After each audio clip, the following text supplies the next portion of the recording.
여러분을 사랑하고 축복합니다. 할렐루야. 지난 3일 동안도 평안하셨습니까? 하나님의 평안이 여러분 모두에게 함께 하시기를 바랍니다. 날씨가 점점 추워지고 있습니다.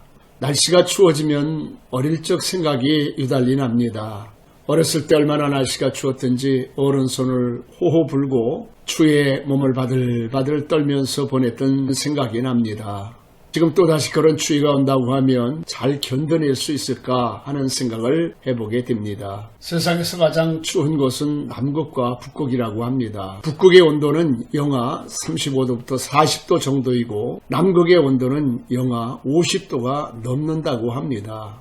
영하 40도, 50도에서도 사는 생물이 있을까요? 여러분이 잘 아시는 것처럼 북극에는 북극곰이 살고 남극에는 펭귄들이 산다고 합니다. 그런데 이 극지방은 날씨만 추울 뿐만이 아니라 바람이 아주 굉장히 거세서 눈보라가 날리면 지척을 분별할 수 없는 화이트아웃 현상이 생긴다고 합니다. 사랑하는 여러분, 지금은 날씨만 추운 게 아니라 정치, 경제, 사회 모든 부분이 꽁꽁 얼어붙어 있습니다. 마치 극지방에 화이트아웃 현상이 일어날 때에 지척을 분별하지 못하고 어디를 향해 가야 될지 신앙생활하는 우리 성도들조차 영적으로 절망하기 쉬운 때입니다. 그러면 우리가 어떻게 이 영적인 화이트아웃 현상 속에서도 신앙을 견고하게 지켜나갈 수 있을까요? 첫째로 때를 얻든지 못 얻든지 항상 최선을 다해야 합니다. 오늘 성경의 말씀을 보면 바울 사도가 디모데이에게 너는 때를 얻든지 못 얻든지 항상 복음을 전파하고 모든 시련을 잘 참아 견디고 또 사명을 감당하고 내 맡은 직무에 최선을 다하라고 당부하였습니다. 사람이 살다가 한치 앞을 내다볼 수 없는 환난과 시련이 찾아오면 때를 탓하고 환경을 탓하고 사람을 탓하고 또 자신의 무능을 탓하기가 쉽습니다. 그러나 우리는 어떻게 하든지 이 화이트아웃 현상과 같은 어려운 시기를 벗어나야 됩니다. 그러기 위해서는 하나님 앞에 기도하면서 지혜를 구하고 그리고 내가 지금 현재 할 수 있는 일이 무엇인가를 생각하면서 최선을 다해서 감당해 나갈 때에 하나님께서 이 모든 일을 합력해서 반드시 선을 이루어 주실 것입니다.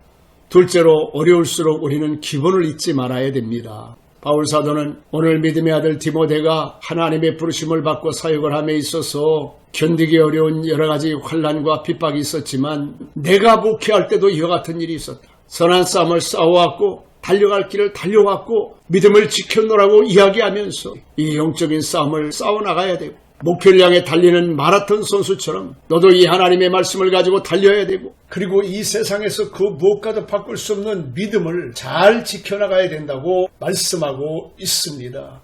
우리 속담에 사즉생 생즉사라고 하는 말이 있습니다.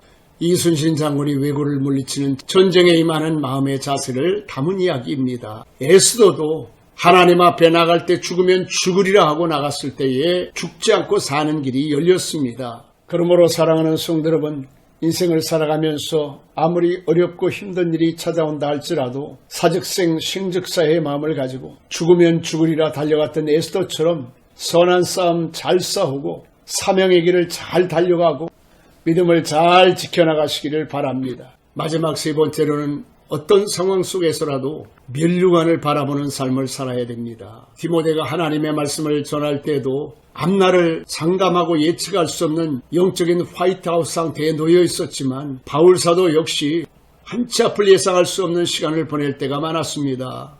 그때마다 바울 사도는 바라보는 것이 있었습니다.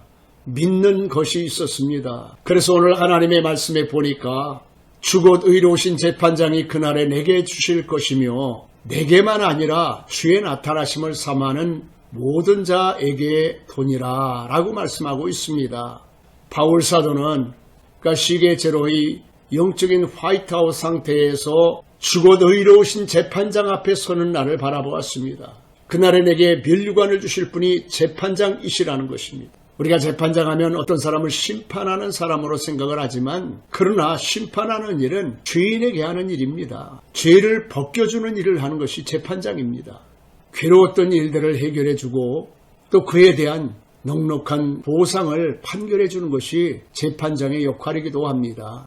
우리가 신앙생활 하다가 어려운 일을 만날 때가 있습니다.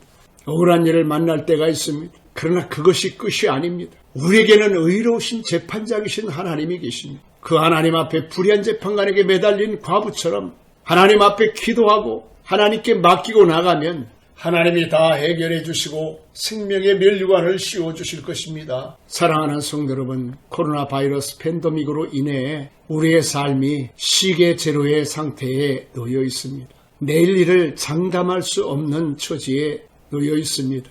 얼마나 힘들고 얼마나 어려운 일이 많이 있으십니까? 그러나 구름 위에 항상 태양이 떠 있듯이 하나님은 여전히 우리와 함께 계십니다. 그러므로 어렵고 힘드시더라도 하나님의 나라를 바라보고 나갈 때에 하나님은 모든 일을 합력해서 선을 이루어 주실 것입니다. 사랑하는 성도 여러분, 남은 3일 동안도 건강하시고 승리하시기 바랍니다. 주일에 뵙겠습니다. 여러분을 사랑하고 축복합니다.